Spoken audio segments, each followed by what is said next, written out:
Hello student, welcome back in the second module of the figure of speech. Students, in the first module we did the classification of the figure of speech based on comparison and contrast, and here we'll do the remaining part, that is based on construction, based on sound and based on connection. So let's start with the group based on construction. And be sure that you are with your notebook, pencil and writing all the important points that we are going to discuss here.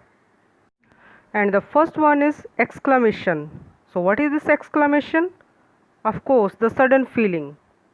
This figure of speech consists of sudden expression of an emotion, contemplation or wish. For example, how enormous thy abjection, hell from heaven. The figure of speech is exclamation as it expresses an emotion. The poet here wonders at the abjection, that means downfall, of the addressee and exclaims. Students, hope you're grasping what I'm explaining. Okay, you can see more examples on your screen for better understanding. So in short, you can say that exclamation means to draw greater attention. Moving to the next, interrogation. It is a figure of speech in the form of question. So which form? Yes, question form, where no answer is expected by the speaker, as the answer is obvious and emphasize a particular point. So this is also called rhetorical question, where the enquirer knows what the answer he will get. For example, must I stand here and listen to your excuses? So this is interrogation. Here it emphasizes that person is wasting his time and does not believe in the speaker. You can see more examples on your screen. Next one is climax. That means presenting the ideas or words in ascending order. Here, a series of related ideas are expressed in the order of increasing importance, and the final idea is the most important.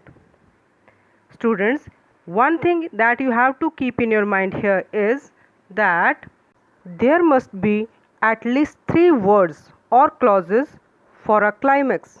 For example, he smiled, he laughed, he roared.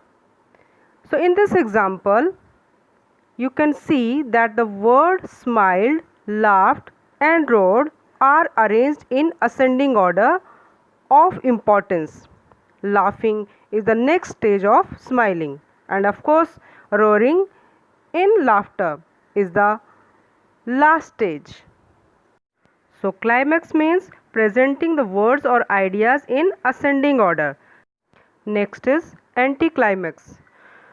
This is the opposite of climax. First, a feeling or action is built up and then there is a sudden descent from higher to lower.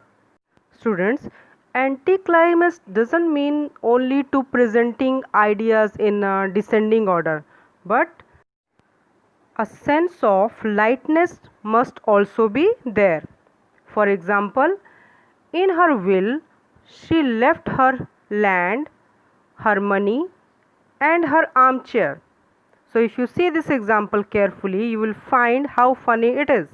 Here, ideas are presented in descending order, but used to create a funny effect. Am I clear, student? Hope you are writing all the important points. You can see more example related to it on your screen. Coming to the next, hyperbole. Students, this figure of speech is sheer exaggeration. Here, exaggeration is used to make a point emphatic. For example, Belinda's smile and all the world was gay. The figure of speech is hyperbole, for there is an obvious overstatement of Belinda's charm. Some people might be happy, but all the world could never be gay or happy at Belinda's smile. In simple words, it is an highly exaggerated statement. I hope you understood it. Coming to the next. Tautology. Student, here two or more words of similar meaning, what I said, similar meaning, are used to lay stress on a point. For example, I stood motionless and still. Now if you say this example, the word motionless and still have the same meaning. In simple words, tautology means use of more than one word or phrase similar or almost similar in meaning. Transfer epithet. In this figure of speech, an epithet means an adjective. So meaning of epithet is adjective or a descriptive word which properly belongs to one thing is transferred to another thing associated with it. For example, Veena shook her doubtful curls. Now here figure of speech is transferred epithet, for it is not the curls that are doubtful but Veena herself. The epithet, that means adjective, doubtful, is transferred from Veena to her curls. To understand this well, see more example on your screen and write down all these in your notebook also. Coming to the next, repetition. Here a word or a phrase or even a line is repeated for poetic effect. For example, alone, alone, all alone, alone on a wide sea.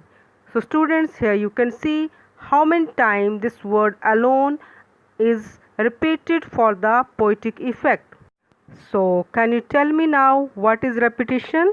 Yes, repetition means same words, same phrases or sometimes same lines are repeated for poetic effect. You can see more examples on your screen. The last one of this group is inversion. This figure of speech consists in the inversion or change of the grammatical order of the words in a sentence for the sake of emphasis. In other words, you can say when words are not arranged in correct grammatical order, it is known as inversion. For example, wherefore she was and forsaken. So obviously the sentence is not correct in grammatical order. So it happens in poetry. The correct order is she was wherefore and forsaken. The next group is based on sound and the first one under it is alliteration. So alliteration means a repetition of the words beginning with the letter of similar sound. For example, Betty bought a bit of butter.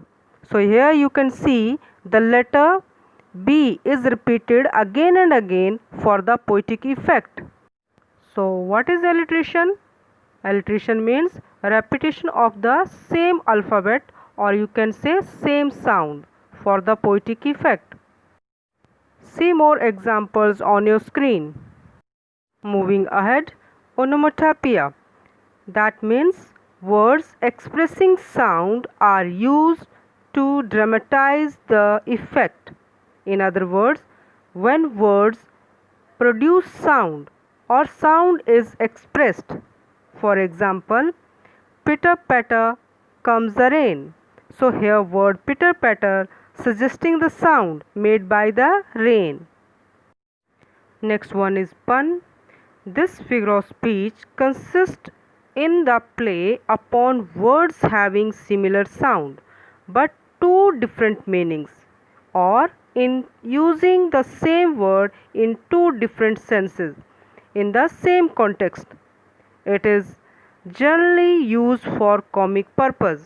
For example, presents I often say and dear absents.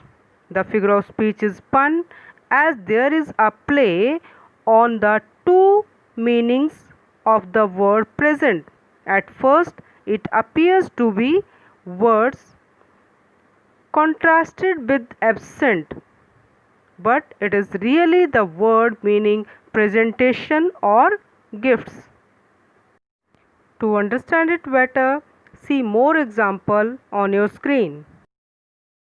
The next group is based on connection, and the first one under it is synecdoche.